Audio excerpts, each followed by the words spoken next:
मम वाचमिमां प्रसुप्तां सञ्जीवयत्यखिलशक्तिधरस्वधाम्ना अन्योश्च हस्तचरणश्रवणत्वगादीन् प्राणान् नमो भगवते पुरुषाय तुभ्यं समचरणसरोजं सान्द्रनीलाम्बुदाभं जगन्निहितपाणिं मण्डनं मण्डनानां तरुणतुलसीमाला कन्धरं कञ्जनेत्रं सदयधवलहासं विठ्ठलं चिन्तयामि।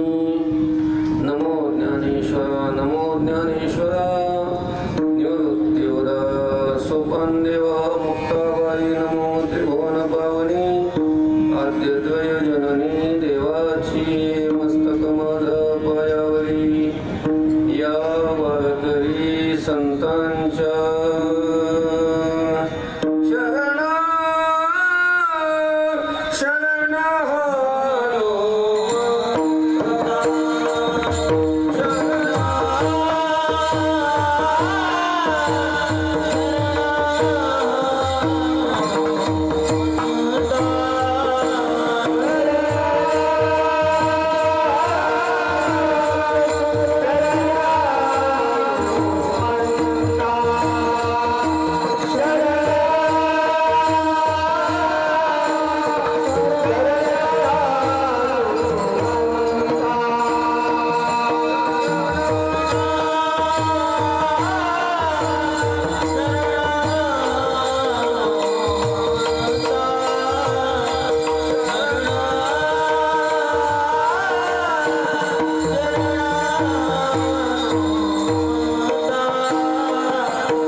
संत शिरोमणी वैराग्याचे महामेरू श्रीमंत श्री जगद्गुरु तुकोबाराय या अभंगातून भगवान श्रीकृष्णाच्या चरित्राविषयीच स्पष्टीकरण करतात विठ्ठल।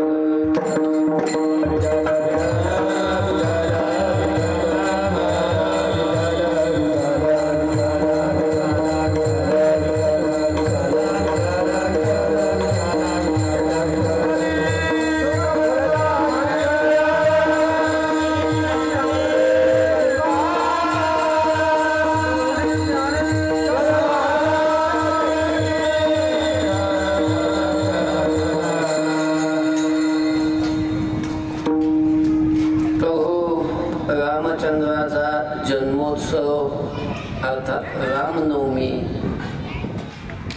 आणि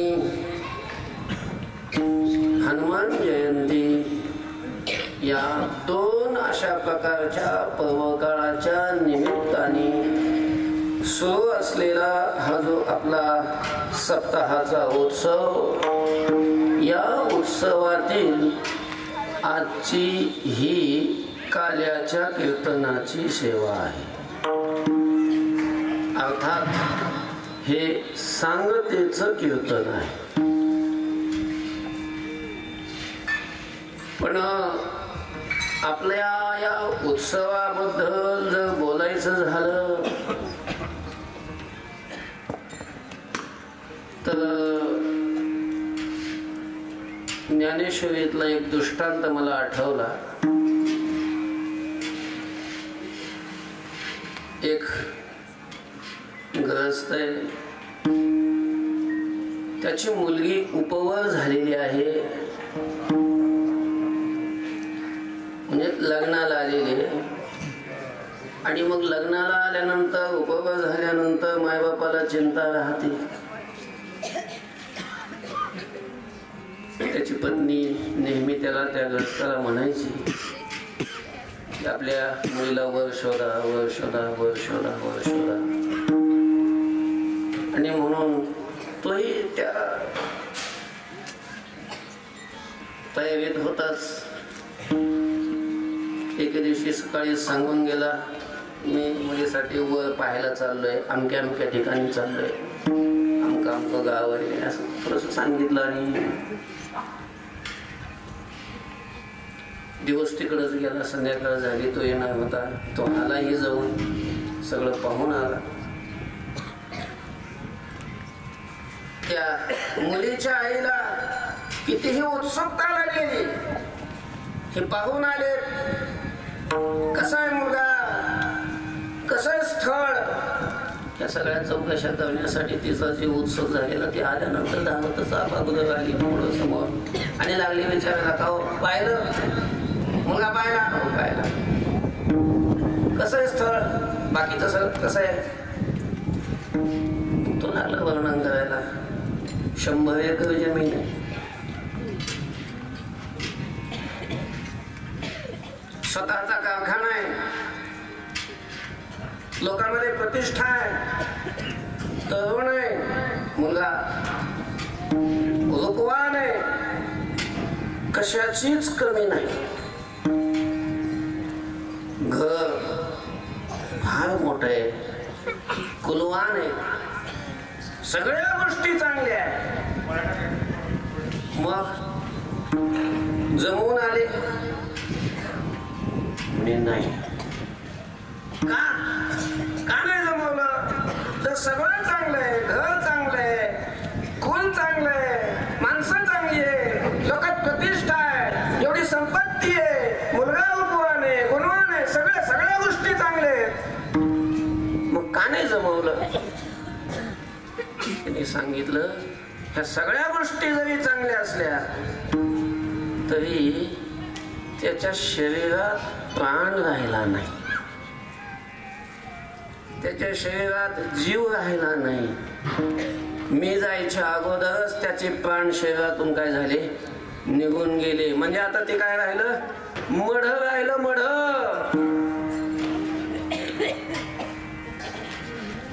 मग आता कितीही स्थळ चांगलं असलं, बाकीची कितीही संपत्ती असली तरी मुलीवर प्रेम असेल तर तो बाप आपल्या मुलीचं लग्न अशा मुलाबरोबर जमवून येईल का? सगळं चांगलंय, पण शरीरात काय नाही, प्राण नाही. तसं तर नाही आपल्या उत्सवाचं.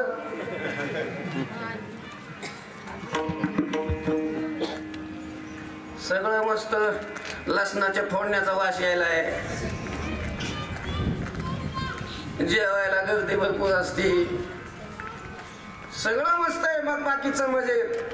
पण ज्याच्या निमित्तानं हा उत्सव आहे, त्या हनुमंताच्या जन्माच्या वेळी कोण हजर होते याच्यातलं?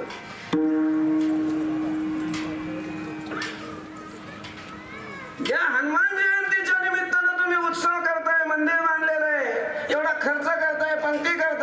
काय घरी तुम्हाला तेव्हा जेवायला भेटत नाही? जेवणासाठी पंक्तीसाठी तुम्ही सप्ताह करताय.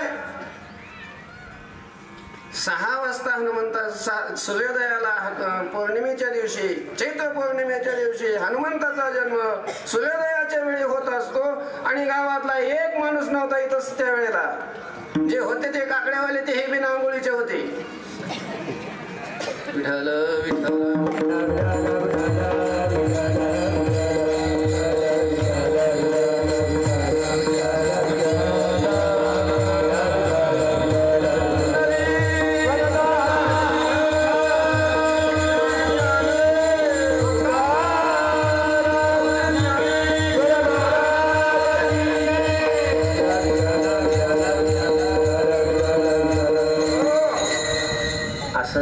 असं नका करू. ज्या देवाच्या निमित्तानं आपण उत्सव करतोय कशासाठी करतो जा विचार करा.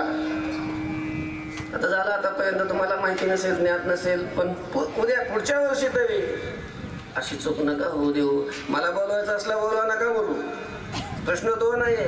पण तुम्ही जर देवाच्या त्या जयंतीनिमित्त उत्सव करत असाल तर तुम्ही जयंती करा ना, जन्म साजरा करा ना.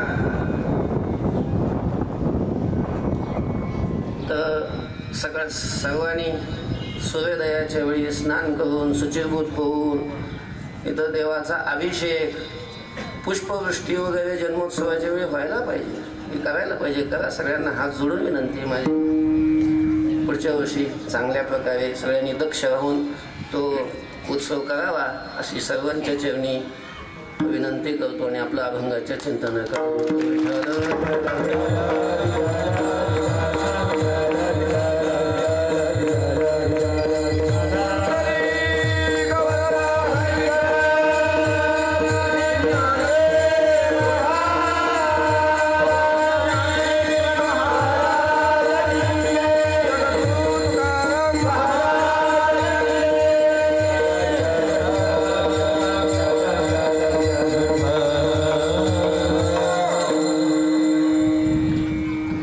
सांगतेचं कीर्तन आहे, काल्याचं कीर्तन आहे आणि म्हणून बालक्रीडेतील तुकोबारायांचा हा अभंग चिंतनासाठी निवडलेला आहे.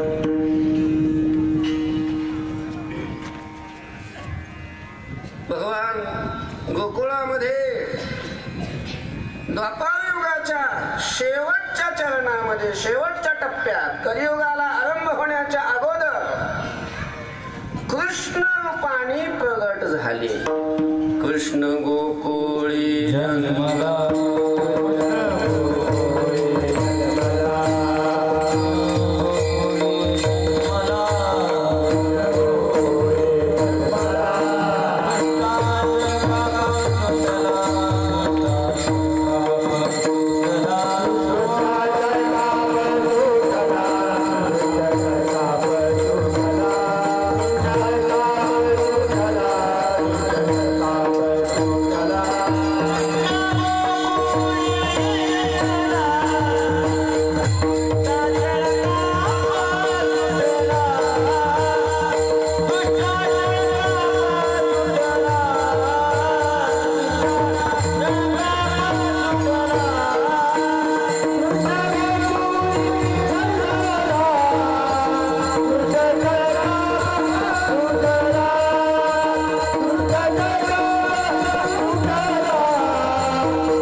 अवतीर्ण झाले,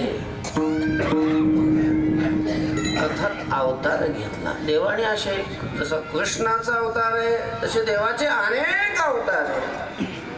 अवतार असंख्य देवाचे अनंत अवतार. अनंत अवतार घेसी भक्ता कारणी, कनवाळू कृपाळू, दिनारागी उद्धरणी, असे देवाचे अनेक अवतार आहेत. कधी माशाच्याच रूपाने अवतार घेतला, कधी कासवाच्याच रूपाने अवतार घेतला, कुर्म अवतार, कधी वराहाच्या रूपाने अवतार घेतला, कधी राम झाला, कधी परशुराम झाला, असे वेगवेगळे देवांनी अवतार घेतले. आणि मग असे जे अनेक अवतार आहेत त्या अनेक अवतारामध्ये प्रमुख अवतार गोकुळामध्ये कृष्ण रूपाने देवानी घेतला. तेव्हा हा कृष्ण रूपाने देवानी जो अवतार घेतला तो का घेतला, त्या अवताराचं प्रयोजन काय, असं ज्या वेळेला तुकोबारायांना विचारलं त्यावेळेला देवानी गोकुळात कृष्ण रूपाने अवतार कशासाठी घेतला त्याचं उत्तर तुकोबाराय शेवटच्या चरणात देतात.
संस्थापने केला नारायणे अवतार. तुकोबाराय म्हणतात की धर्म संस्थापने आहे या लागी नारायणे अवतार केला.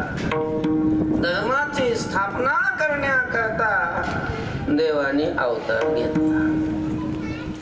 देव अवतार जो घेतो तो धर्माची स्थापना करण्यासाठी. धर्म रक्षावया अवतार घेसी. धर्म संस्थापनार्थाय संभवामि युगे युगे पवित्राणाय साधूनां विनाशाय च दुष्कृतां. धर्म संस्थापनार्थाय संभवामि युगे युगे. धर्म स्थापन करण्याकरता देवानी अवतार घेतला. त्या काळामध्ये धर्म पार नष्टप्राय झाल्यासारखा झालेला होता. माहिती आहे सगळ्यांना, पण नेहमी कथा ऐकणारी माणसं आहे की दैत्य माजलेले होते, पापी लोक माजलेले होते. त्या पापाचा भार पृथ्वीला होत होता आणि तो पृथ्वीला भार सहन न झाल्यामुळं गायीचं रूप घेऊन पृथ्वी माता ब्रह्मदेवाकडे गेलेली होती. वत्सरूपे पृथ्वी रम्यापासी जाय नेत्री वाहे तोय सांग. आपल्या दुःखाची गाथा ज्या वेळेला पृथ्वी मातेनं ब्रह्मदेवाजवळ वाचली, सगळ्या देवांनाही तो पृथ्वीचा भार करा वाटला आणि म्हणून सगळे देव प्रार्थना करण्याकरता म्हणून क्षीरसागरामध्ये गेली, देवाची प्रार्थना केली. आणि म्हणून देवाने काय घेतला, अवतार अशा प्रकारचा घेतला. जो अवतार घेतला तो कृष्ण रूपाने घेतला आणि कृष्ण रूपाने ज्या वेळेला भगवान गोकुळामध्ये आल्यानंतर देवाने जे चरित्र केलं, गोकुळात जे चरित्र केलं ते कसं केलं आणि कुठं केलं, कोणत्या अवस्थेत केलं ते तुकोबा अभंगाच्या प्रथम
म्हणतात की नारायणे रांगता गोधने राखिता हे दसे चरित्र केले. नारायणाने रांगत असताना आणि गायी राखत असताना या दोन दशेमध्ये, दोन अवस्थेमध्ये चरित्र केलं. तेव्हा हे चरित्र जे केलं त्याचा नामनिर्देश करत असताना नारायणाने केला अशा प्रकारचं म्हटलं. आलाच व नारायण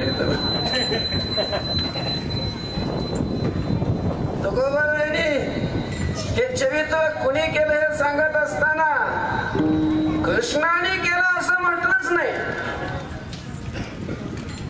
हे कुणी केलं? नारायणाने चरित्र केलं. तुम्ही काल्याचं कीर्तन करायला लागले आणि काल्याच्या कीर्तनामध्ये कृष्णाचं चरित्र सांगायचं असतं, तुम्ही नारायणाच्या चरित्राचा अभंग कशाला घेतला? कदाचित तुम्हाला असं वाटेल ना, कारण चरित्र ते उच्चारावे केले देवे गोकुळी. गोकुळात जे चरित्र केलं आणि ते कृष्णाने केलेलं चरित्र काल्याच्या कीर्तनात सांगायचं असतं आणि तुम्ही नारायणाच्या चरित्राचा अभंग घेतला, असं कदाचित तुम्ही शंका घेऊ शकतो. तशी तुम्हाला शंका येणार नाही.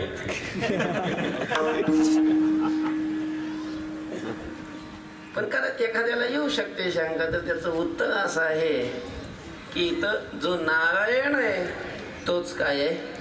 कृष्ण आहे. कृष्णालाच तुकोबारायांनी या अभंगामध्ये काय म्हटलेलं आहे? नारायण अशा प्रकारचं म्हटलेलं आहे. नारायण वेगळा आणि कृष्ण वेगळा नाही. नारायणानेच कृष्णाच्या रूपाने काय घेतलेला आहे? अवतार घेतलेला आहे. पण मग असं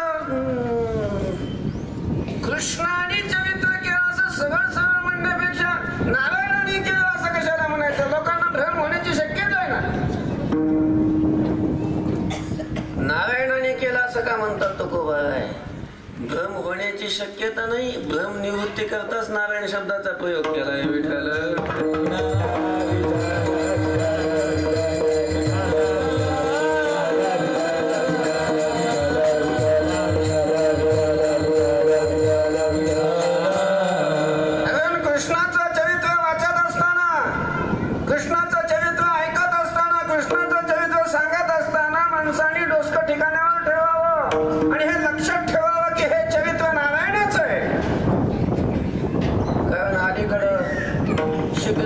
शहाणे ते असं म्हणतात की पूर्वी कृष्ण नावाचा एक हुशार व्यक्ती होऊन गेला.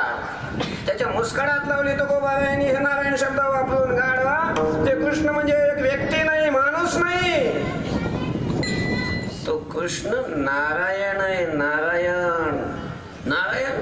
मग आमच्या गावात आहे ना, तुमच्या गावातला नारायण नाही. नारायण शब्दाचा अर्थ आहे ईश्वर. कारण नार नाम अंतःकरण, आयन नाम स्थान. अंतःकरण हे आहे ज्याचं राहण्याचं स्थान, त्याला म्हणतात नारायण. जो सगळ्याच्या अंतःकरणात राहतो, जो सगळ्यांच्या हृदयात राहतो, त्यालाच काय म्हणतात? नारायण म्हणतात. आणि सगळ्यांच्या हृदयात राहणारा देव ईश्वर. ईश्वर ईश्वर सर्वभूतानां हृद्देशेर्जुन तिष्ठति. ईश्वर आहे. म्हणजे गोकुळामध्ये जे चरित्र केलं ते चरित्र व्यक्तीचं नाही, ते कोणाचं आहे? ईश्वराचं चरित्र आहे. आणि ईश्वराचं चरित्र आहे मानलं तरच त्या चरित्राची संगती लागते, अन्यथा संगतीच लागत नाही. म्हणून हे चरित्र ऐकताना, सांगताना, वाचताना हे व्यक्तीचं चरित्र नाही, हे देवाचं ईश्वराचं चरित्र आहे. अशा प्रकारचं मानूनच मग आपण ते ऐकावं वा सांगावं. विठ्ठल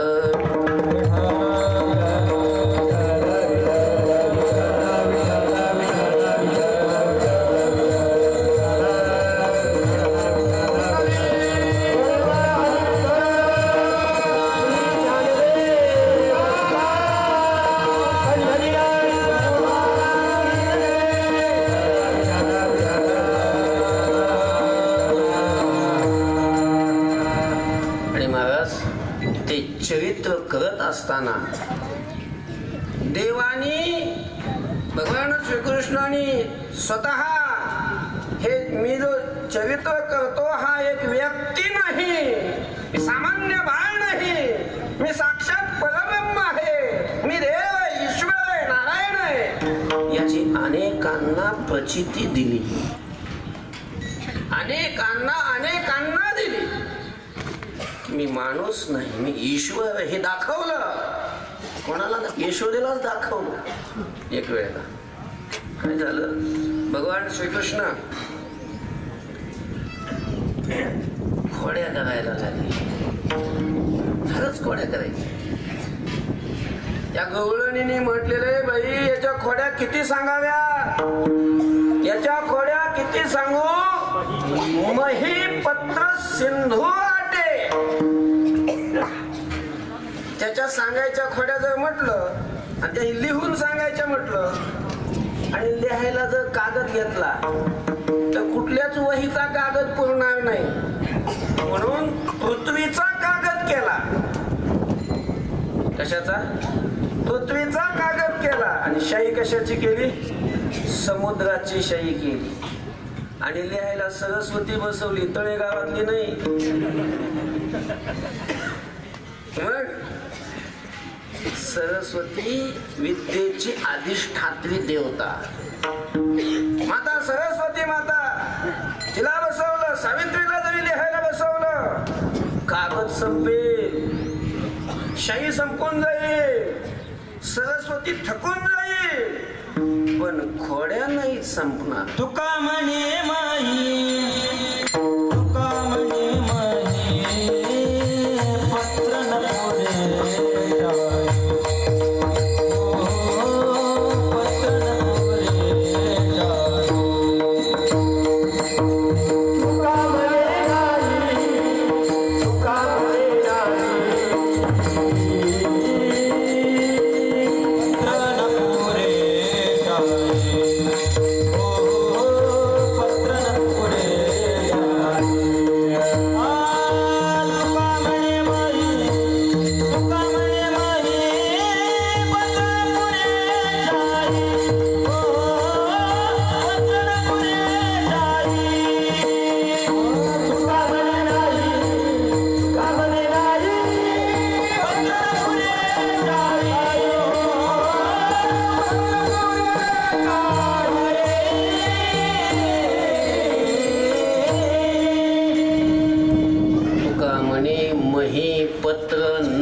समुद्राची शाई ती सुद्धा पुरणार नाही एवढ्या देवाच्या खोड्या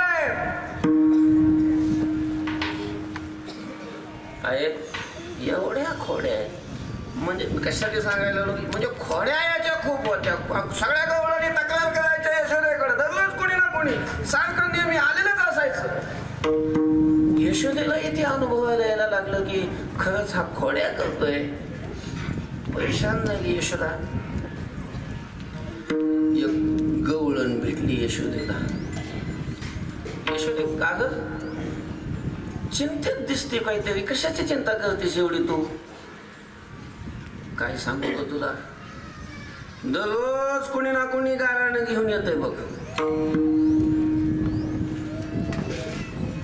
कृष्णाला कृष्णाचं गाराणं सांगतात मी त्याला सांगितलंय की तू खोड्या नको करू तू ऐकतच नाही खोड्याच सोडित नाही सांगू नाही पाहिलं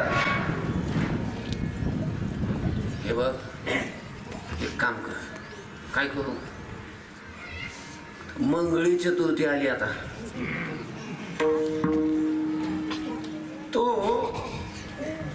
गणपतीला नवस कर मागच्या मी नाही का नवस केला होता गणपती पावला माझं काम झालं आता काय झालं होतं काय आता मी नाही सांगत तुम्हाला तिचं काम पण तिचं जे काम झालं होतं म्हणजे गणपतीचा नवस केला तिनं चतुर्थीचं व्रत केलं गणपतीला मोदक वाहिले तिचं काम झालं वा तिचा स्वतःचा अनुभव ती सांगत होती यशोदेला वाटलं बरं बाई मी आता काय करते गणपतीला नवसच करते आणि तिनं नवस केला गणपती बाप्पा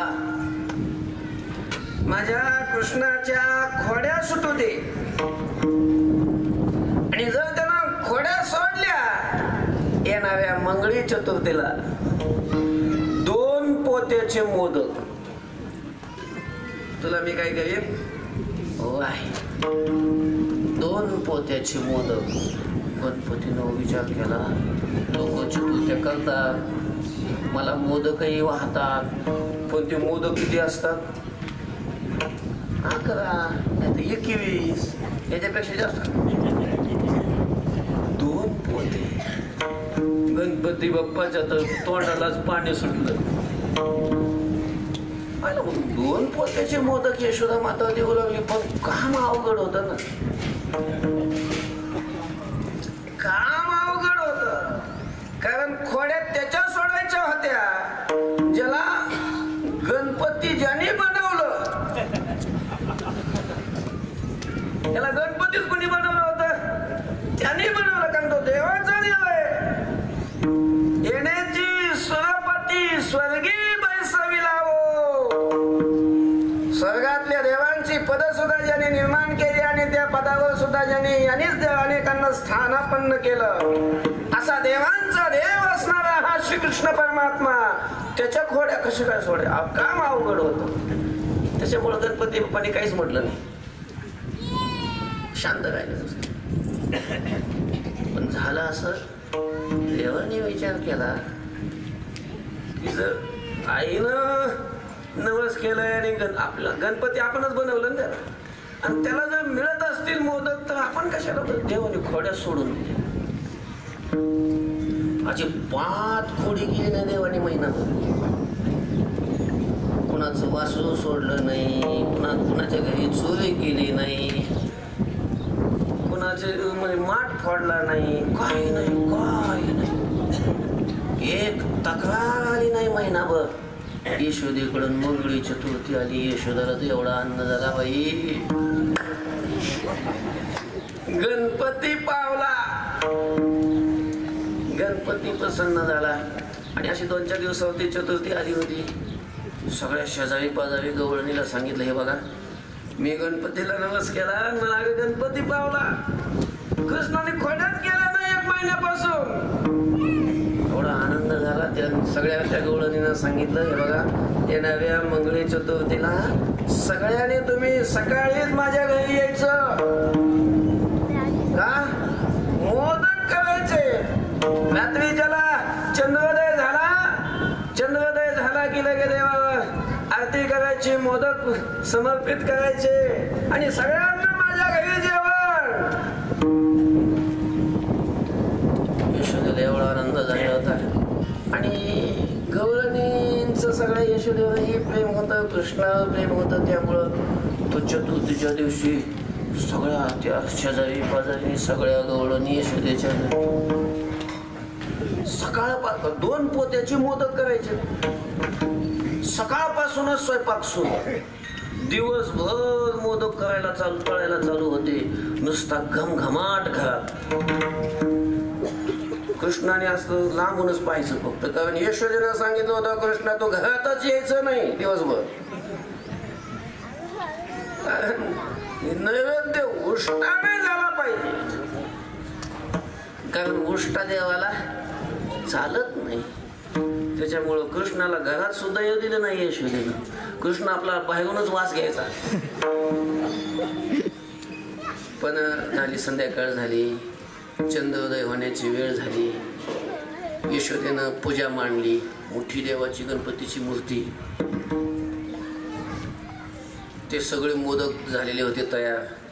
असे मोठेचे असे टोपल्याचे टोपले भरले. पूजा करून ते देवाच्या समोर ठेवले. आरती करायची, देवाला समोर हे करायचा आणि झालं. सगळ्यांना बसवायच्या पंक्ती, सगळ्यांनी काय घ्यायचा देवाचा प्रसाद असं ठेवलेलं. आणि आरती करण्यासाठी म्हणून कृष्णाला बोलवलात. कृष्णा काय आहे, मोदक खायला? अरे नाही, अजून आरती राहिली. असं वय बर, ये आरती करू आपण, ये. आणि मग हा गेला देवघरात. आता ती पूर्वी आता काडीपेट्या नव्हत्या, हे आता निघाल्या काडीपेट्या. पूर्वी जर काही आगणी पाहिजे असला, हे नदीच्या घेऊन आणायचं पिटवून, ते नदीच्या घेऊन असं असायचं पूर्वी. अशा लाकडाच्या घर्षणातून आग्नी निर्माण करत होती.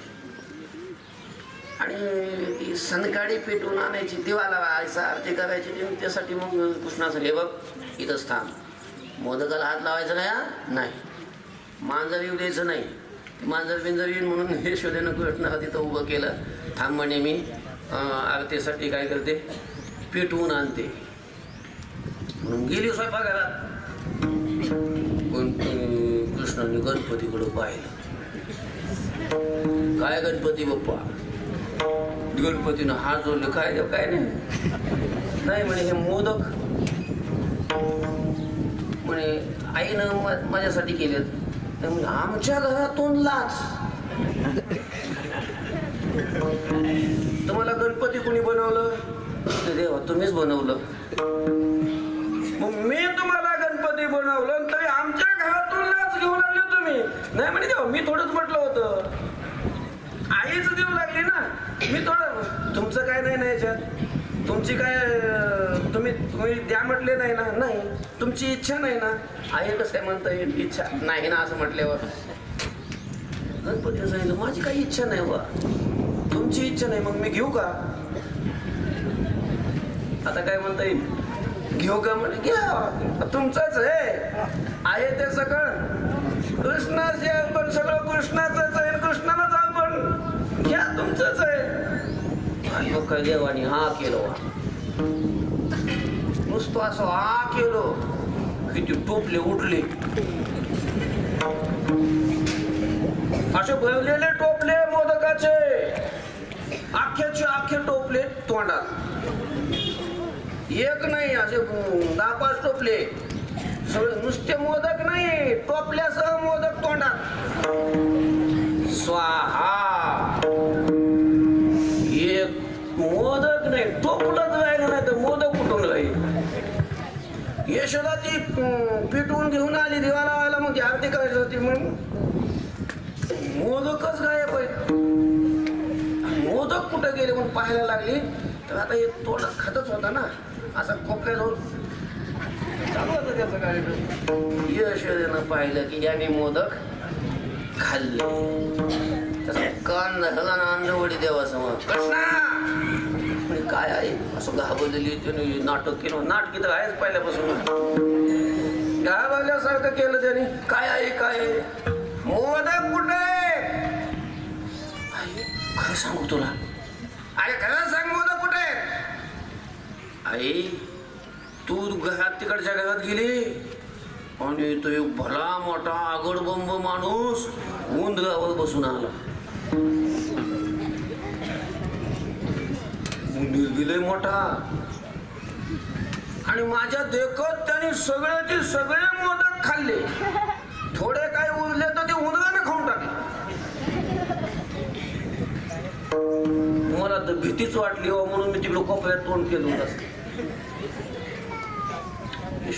वाटलं खरंच एवढं माझं 5 वर्षाचं लेकरू, 5 वर्षाचे माझे बाळ हे अंगणीचं खेळी खायला टिकाचं घेतात.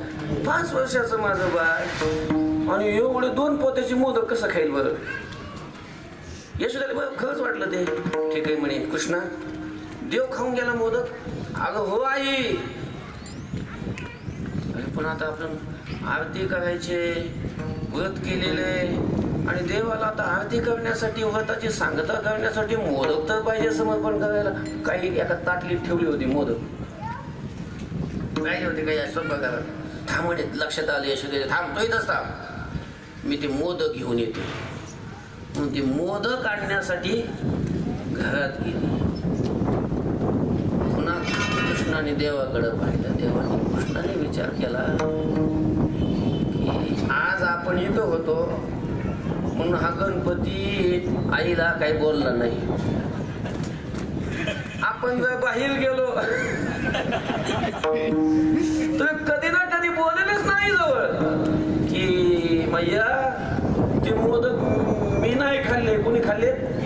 कृष्णाने खाल्लेत. कधी ना कधी काय उघडील, हा तोंड उघडीलच. कृष्णाने ठेवला पण पुरावाच नाही ठेवायचा. मग काय गणपतीच उचलला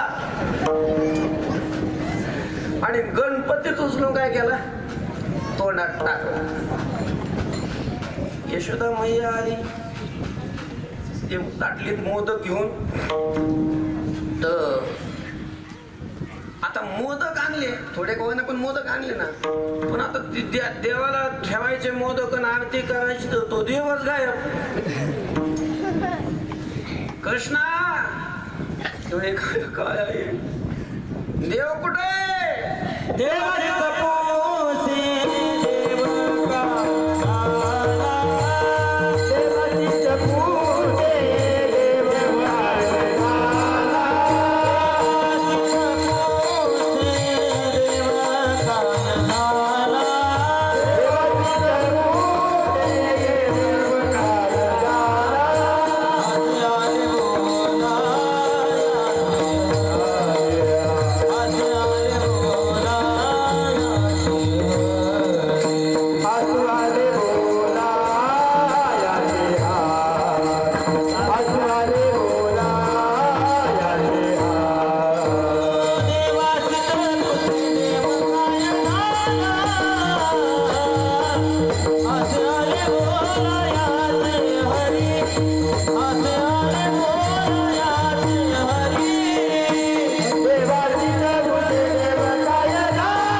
काय झाला? यशोदामाई कृष्णालाच धरणार विचारते की देव काय झाला. हा सगळा देवाचा देव आहे आणि त्याला विचारते की देव कुठे. हसू आलं त्याला. यशोदेच्या लक्षात बहुतेक यानेच काहीतरी करण्याचे बऱ्याच घटना पहिल्या बहुतेक कृष्णाला सांगितले यशोदेनं, कृष्णा मोदक तू खाल्ले ना, आकर ते म्हणे मी थोडंच खाल्ले मोदक करायला, मी नाही कविता. अरे करतो. यशोदेनं धरला असं 2 हात त्याची एका हातात धरले, असं मारायला लागली. करतोस का नाही का असं मारायला लागली. मनात म्हटलंय काय समजते मॅडम काय माहिती स्वतः, तिला दाखवूनच देऊ. मारा तिने मुगारी काठी भुवन माती खायची वेळेस आहे. हिला दाखवूनच देऊ की मी तुझं बाळ नाही, सगळं जगत हे माझं बाळ आहे. आणि कृष्णाने आ केलं. आ केल्याबरोबर आतून गणपती बाप्पा हात जोडायला लागला. मैया आमची काय पूजा करतेस? आम्ही सगळे याची पूजा करतो. आम्ही नुसते देव आहोत आणि हा देवाचा देव. यम ब्रह्मा वरुणेंद्र रुद्र मरुतस तन्वंती दिव्यैस्तवैर वेदै सांग पदक्रमोपनिषदैर गायन्ति यम सामगाः ध्यानावस्थित तद्गतेन मनसा पश्यन्ति यं योगिनो यस्यान्तन्न विदुस्सुरा सुरगणा देवाय तस्मै नमः. इंद्रचंद्र महेंद्र याचेची पूजी, इंद्रचंद्र महेंद्र याचेची पूजी, शास्त्रे याचेची सभी, आरती शास्त्रे याचेची सभी, महासिद्ध मुनी झाली आराधिती. निळामणी तो हा जोडला सांगाती हो, निळामणी तो हा जोडला सांगाती हो, निळामणी तो हा जोडला सांगाती हो, निळामणी तो हा जोडला सांगाती. इंद्रचंद्र महेंद्र याचेची पूजिती, तुझी शास्त्रे याचेची सविती, महासिद्ध मुनी झाली आराधती. निळामणी तो हा जोडला सांगाती हो. देवी याचेची पूजिती, सीतामा मुनी झाली आराधती, महासिद्ध मुनी झाली आराधती. निळामणी तो हा जोडला सांगाती हो. गणपती बाप्पानं सांगितलं की आम्ही सगळे देव याची स्तुती करतो, याची पूजा करतो. इंद्र चंद्र महेंद्र या तेची पूजिती, श्रुती शास्त्र तेही या तेची स्तविती, महासिद्ध मुनी ध्यानी आराधिती. निळा म्हणे तो हा जोडला सांगाती.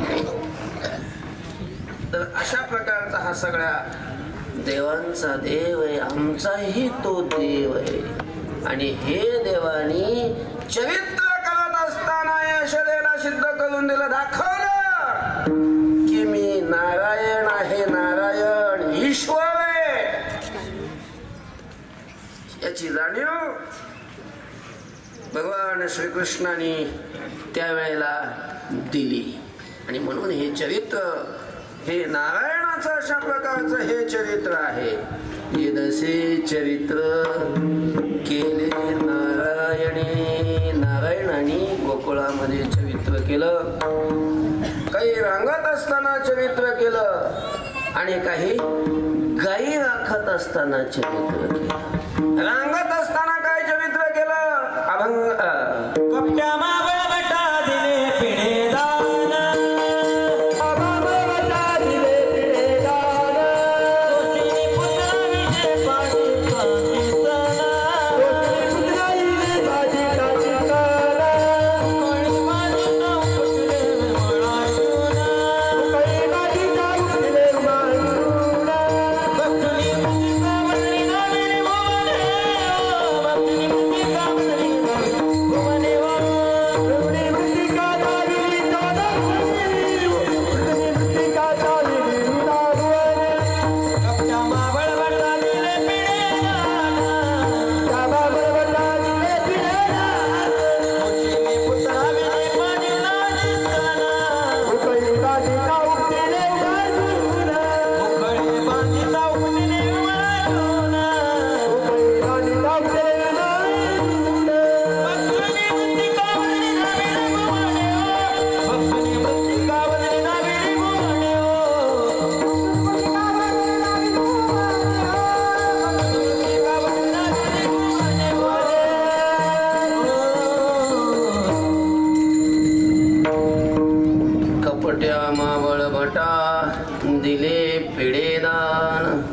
सोशिली पुतना विषे पाजिताची स्तन उखळे बांधिता उपटिले विमलार्जुन भक्षुणे मत्तिका वदनी दाविली भुवनी इच्छा देवानी रांगत असताना त्याच्यामध्ये पहिलं निळोबाईने सांगितलंय काय कपट्या माबळ भटा दिले पिढे दान माबळ भटाला पिढेचं दान दिलं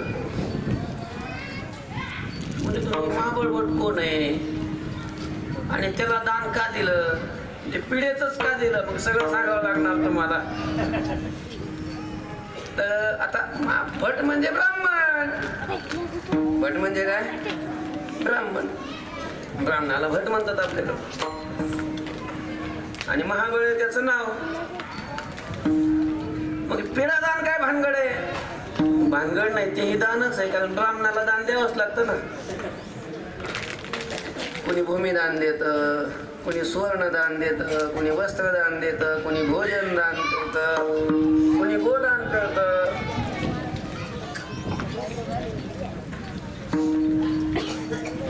तर असे ही वेगवेगळे दानाचे प्रकार आहेत त्या देवाने पिढादान केलं झालं असं भगवान ज्या वेळेला गोकुळात आले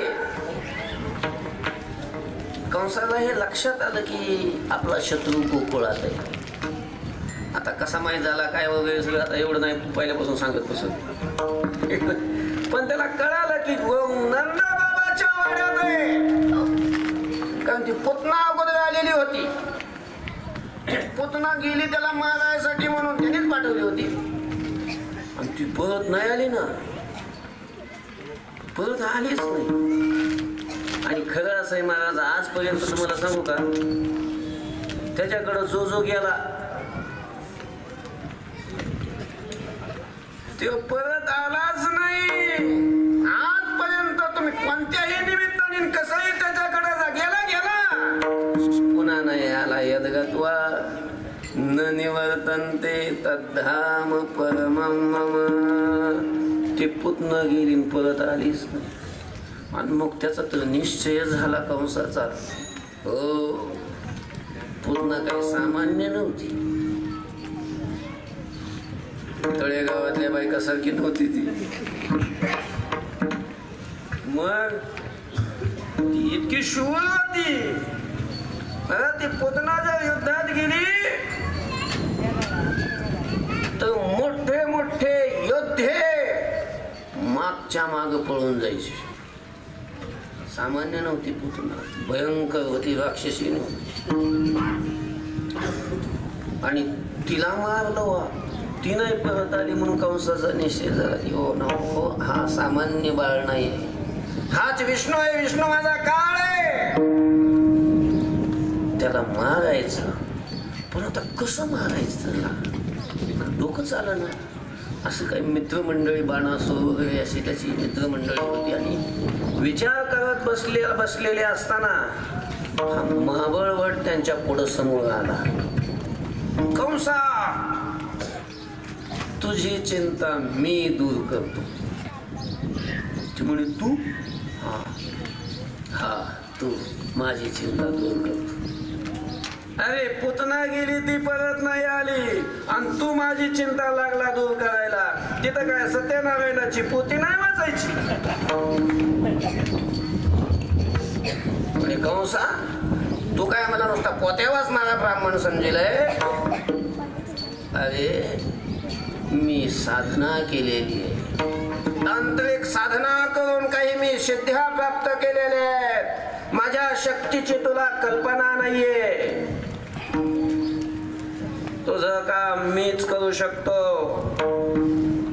आणि तू जर एखादा राक्षस पाठवलास तर ते राक्षसाला हे काम करणं सहज नाही जे मला सहज आहे तुला कसं काय सहज आहे मी ब्राह्मण आहे गोकुळातले सगळे लोक वैष्णव आहेत देवाचे भक्त आहेत ब्राह्मण भक्त आहेत मी गोकुळात गेल्यानंतर नंद बाबाच्या वाड्यात मला सहज जाता येईल लोकांची श्रद्धा मला घेऊन जातात घरात महाराज लोकांवर श्रद्धा असते लोकांची त्याच्यामुळे त्यांच्या घरी जाणं मला सहज आहे. आणि मग घरात गेल्यानंतर ते पोराला मारायला मला काय अवघड आहे. त्याला ती युक्ती पटली. ठीक आहे म्हणे, जा तू जर माझं काम केलंस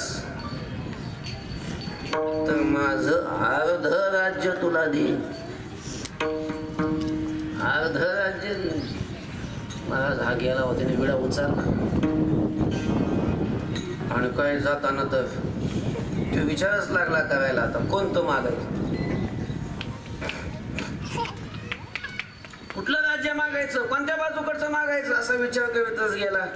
दुसऱ्या दिवशी सकाळीच गोकुळात दिवस निघायलाच. आता ब्राह्मण तर होताच जातीवंत, तपश्चर्या केलेली होती, तपश्चर्याचं तेज होतं. जानव गळ्यात, रुद्राक्षाच्या माळा गळ्यात, हाताला असं भस्म लावलेलं, मोठी लांबलचक शेंडी, ते बगलात पोती. आणि कोणी असं दिसल्यानंतर कुणाला काय वाटतंय, कोण आहेत भूदेव आहेत, कोणी ओळखणार. ते गोकुळातले सगळे भाविक मंडळी हे दिसले का नमस्कार करायची लांबच. नमस्कार भूदेव, नमस्कार. कल्याणमस्तु, शुभम भवतु, स्वस्ती भवतु, आमक भवतु, तमक भवतु, काय सगळं भवतु भवतु करा सगळं. नंद बाबाच्या वाड्यासमोर आला, येऊन उभा राहिला दारात. यशोदात काहीतरी काम करत होती आणि काम करता करता एकदम त्या यशोदेचं त्या माबळ भाटाकडे लक्ष गेलं. तिला लांबूनच कोणीतरी ब्राह्मण दिसतात, बगलात पोती आहे, म्हणजे बहुतेक हे भविष्य सांगत असते. तसंच दिलं ना काम सोडून, बायकांना लय नादे असलं काय बघायचं. तसंच काम सोडून दिलं आणि बाबा बाबा या ना, त्याला तेच लागत होतं, त्यासाठी तो आलेला होता. या या, पाय धुवायला पाणी दिलं, बसायला आसन दिलं.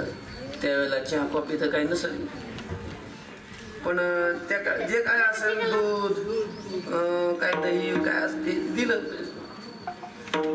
कुठून आले बाबा? काशीहून आलो.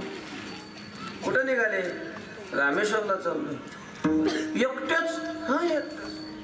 नाहीतरी एकट्यालाच यावं लागतं, एकट्यालाच जावं लागतं. मध्ये कोणाचा कशाला संग करायचा आहे असं प्रवचन ठोकलं. अजून यशोदेची काय झाली श्रद्धा, त्याच्यावरची दृढ झाली. आणि बाबा तुम्ही काशीत काय करत होते इतके दिवस? काय? अगं मी ज्योतिषशास्त्राचा मोठा ज्ञाता आहे, पंडित आहे. असं मग तुम्हाला भविष्य सांगता येतं? भविष्य सांगणं तर माझ्या डाव्या हाताचं मळ, उजव्या सुद्धा नाही. मग माझ्या मुलाचं भविष्य सांगा. 6 दिवस झाले, 7-8 दिवस झालं होतं जन्म. सांगा माझ्या मुलाचं भविष्य. म्हणत म्हणलं त्याच्यासाठी तर मी आलोय. सांगेन म्हणे भविष्य. आण तुझ्या पोराला. यशोदेनं असा एक पाट टाकला त्याला बसायला. चौरंग ठेवला समोर. तो पाटावर जाऊन बसला. पुढे त्याच्या चौरंग होता, त्या चौरंगावर त्याने पोती सोडली. कृष्ण पाळण्यात होता, यशोदेनं उचलून घेतलं आणि त्याच्या समोर येऊन मांडीवर कृष्णाला घेऊन बसली. सांगा बाबा याचं भविष्य. यशोदेचा जन्म कधी झालाय सांग. कारण भविष्य सांगायचं म्हणजे कशावर सांगायचं असतं? जन्मवेळ माहिती पाहिजे ना. सांगितलं. आता यशोदा खरं तर असं आहे, यशोदेलाही माहित नव्हतं की आता जन्म कधी झालाय. तुम्हाला माहिती आहे मला त्याचा जन्म कधी झाला?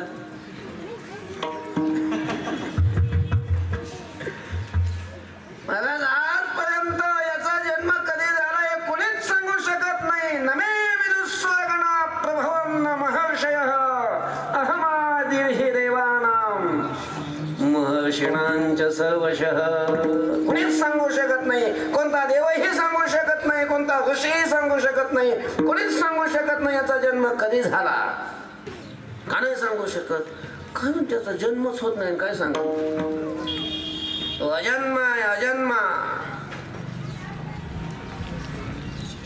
पण आता आपण करतो जन्माष्टमी साजरी, त्याच्या जन्माचा उत्सव करतो. यशोदेनं सांगितलं हा अष्टमीला झाला.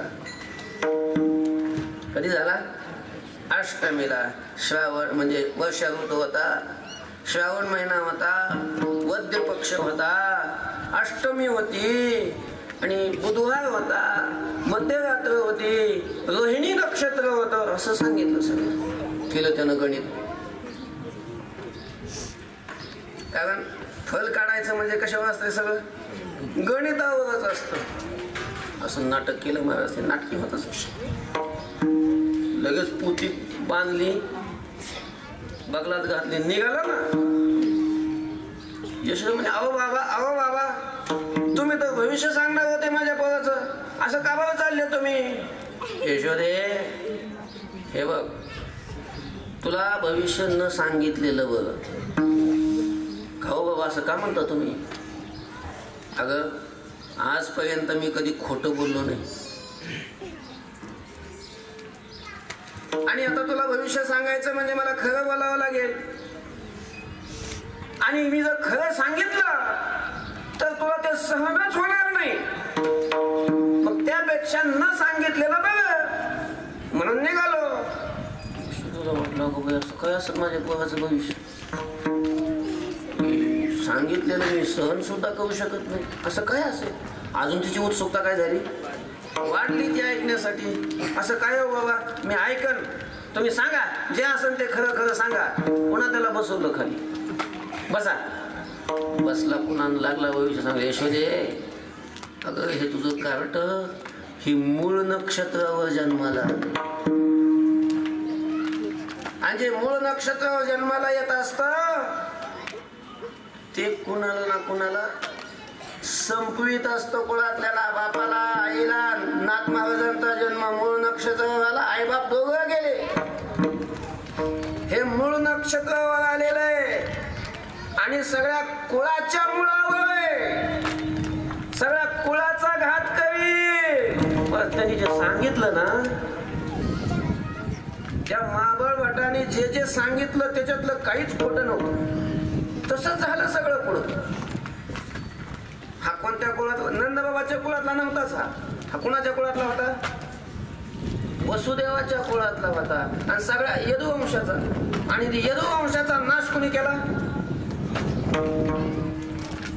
याच्याच मुळे सगळ्या वंशाचा नाश झाला. सगळे यादव, 56 कोटी यादव. म्हणजे हा कुळाचा घात करी, हा चोऱ्या करी, सगळ्या गावाला त्रस्त करी, व्यभिचार करी. ह्याच्यातलं ह्यानं सांगितलेलं काय खोटं होतं? यशोदे आणि अगं असं कुलाला घात करणार, कलंक असणार पोरग जिवंत ठेवण्यापेक्षा 10 फुटाचा गड्डा खांद आणि जिवंत त्याला पुरून टाक. कसं वाटलं असं मग यशोदेला? विचार केलाय कधी? कल्पना केली? एक तर होत नव्हतं. 50 वय झाल्याच्या नंतर झालं ते.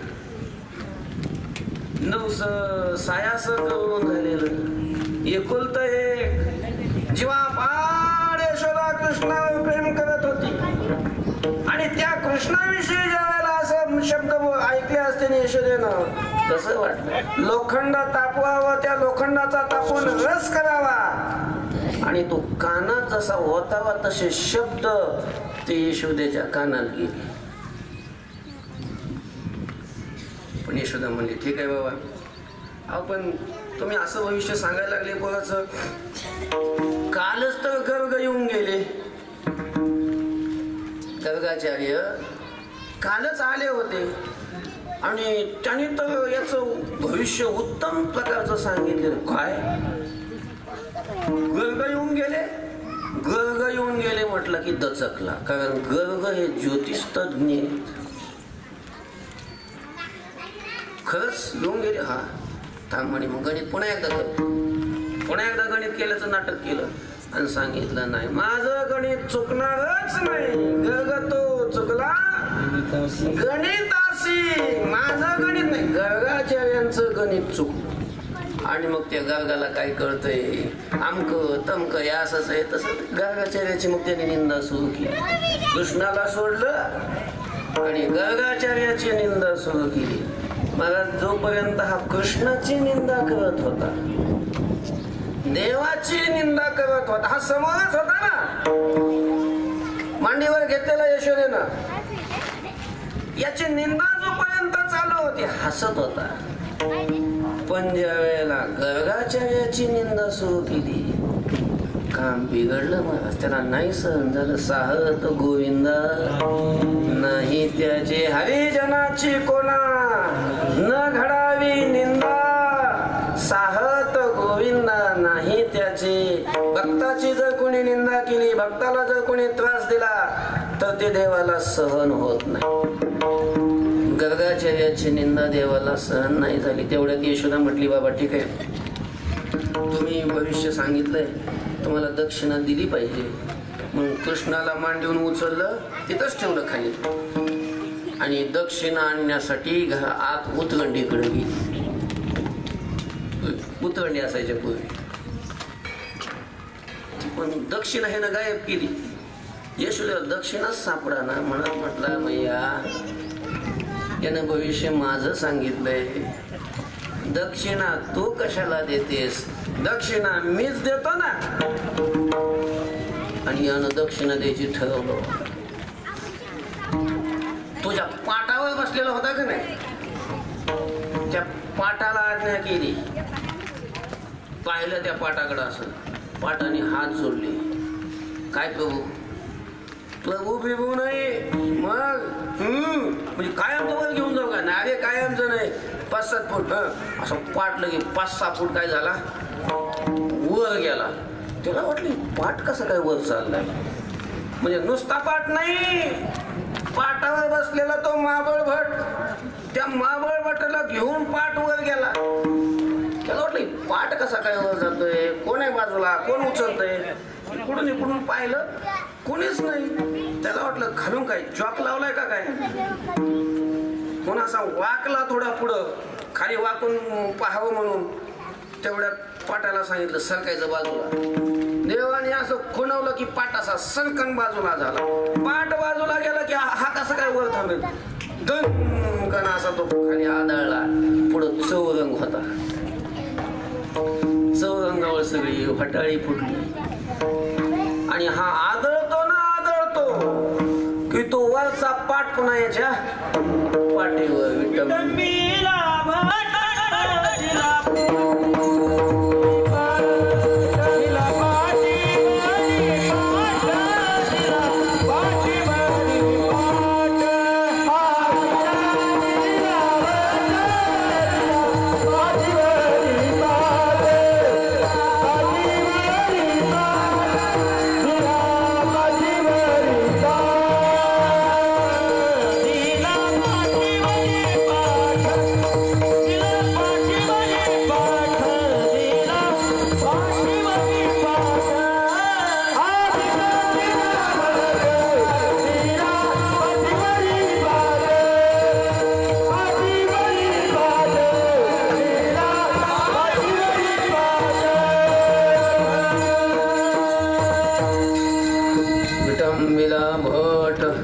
दिला पाठीवरी पाठ.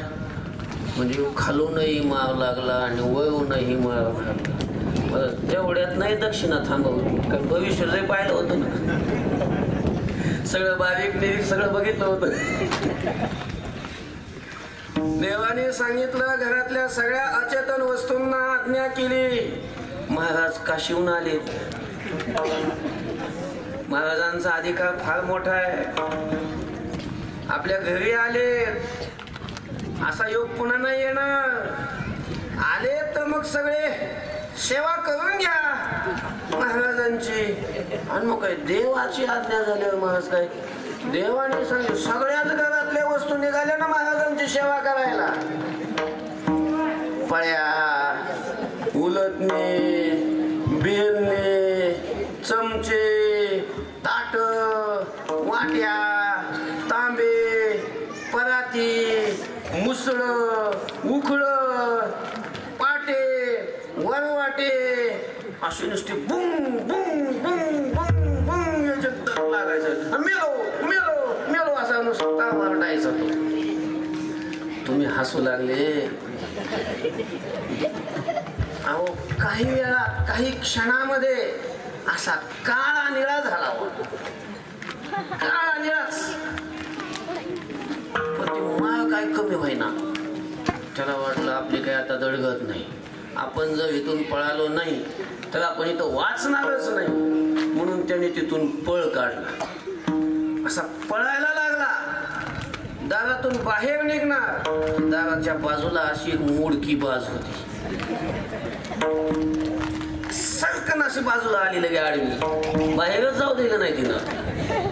महाराज इतक्या दिवसाचे आले चहा घेतल्याशिवाय जाता का?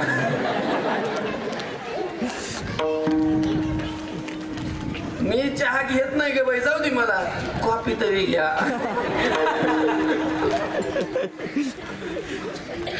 ती बाज काही सरकायलाच तयार नाही बाजूला. त्याला वाटलं ही बाज काही सरकत नाही आणि आपण इथं कवर थांबायचं. माल चालूच. त्यानं उडी टाकली. तशी बाज खूपच आग्रह करायला लागली. बाजेचा आग्रह त्यांना काही मानलाच नाही. त्यांनी बाजेच्या वरून पलीकडे उडी टाकली. पण ती बाज बी लय खंबी होती. त्याची उडी गेली पलीकडं. पण ती म्हणली महाराज तुम्हाला जाऊ देत नाही. तिनं धोतर धरलं.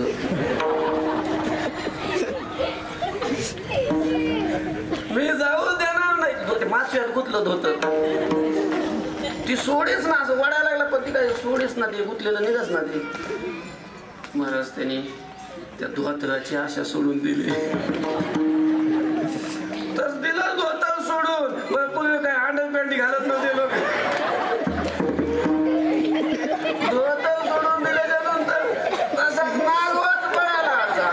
तुटले पंचांग पटले धोतर घाले अंगणाचे. जाणवं तुटलं. पोती फाटून गेली. धोतर गळून नागळा पळाला. तसाच कंसाच्या दरबारात धापा टाकीतच. कंसाला तर ओळखूची नाही. कोण आहे वाय जैनाचा ते इकडं कसं काय? ते म्हणे इकडं आहे. तू कोण आहे? ते म्हणे कंसा मला ओळखलं नाही का तू? आवाज ऐकल्यासारखं वाटायला लागला. ओळखू ये ना. अरे कोण आहे? नाव सांग ना. मी महाबळ भट. अरे महाबळ भट. आणि तुझा गोकुळात जाणार होता. गेला नाही. तिथं भविष्य सांगणार होता. त्याला मारणार होता. सांगितलं भविष्य मारलं त्याला. कंसा गेलतो गोकुळात. मग त्याचं तर भविष्य नाही मला कळलं. पण तुझं भविष्य सांगतो. तुझे जास्त दिवस आता राहिलेले नाही. तुला जे आवडतंय ते खाऊन घे लवकर. अशा प्रकारच्या लीला भगवंताने गोकुळात केल्या. कपट्या माबळ भटा दिले पिढे दान. माबळ भटाला पिढेचं दान दिलं. भरपूर लीला देवाने केल्या. पण वेळ कुठं राहिला आपल्याला? वेळ तर 12 वाजले ना. झाला मोठा झाला. रंगायला लागला. चालायला लागला. मग खोड्या करायला लागला.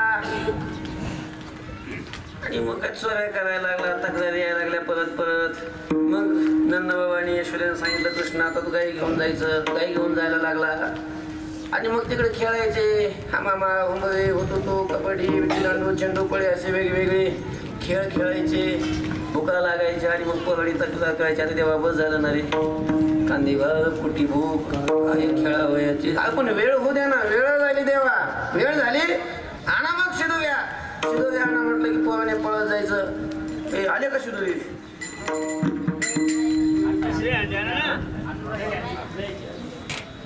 विठ्ठल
कुठं ठेवलेली शिदोरी पळणी पळत घेऊन यायची, देवाच्या समोर ठेवायची. देवाने ती सगळ्याची शिदोरी एकत्र करायची, त्याचा काला तयार करायचा, आपली शिदोरी त्यात टाकायची आणि ती एकत्र करून पळणं असं गोल कमळाचं फुल जशा आकाराचं असतं अशा आकारामध्ये सगळे पळणं बसून भगवंतांनी विनोद करत तो काल्याचा प्रसाद सगळ्या गोपाळांना वाटावा. शुकाचार्य त्याचं वर्णन करतात. बिभ्रद वेणूं जटलपटयोः शृंगविद्वेच कक्षे वामे बाणोमश्वण कवलं तत्फलान्यङ्गोलेशो तिष्ठन्मध्ये सुपुरे सुहृदहासैन्नमविस्वये स्वर्गे लोके मिषति बहुजे यज्ञ भुपालकेलिः पुण्डली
चरित्र केले नारायणी रंगता मदनी राखीत आहे.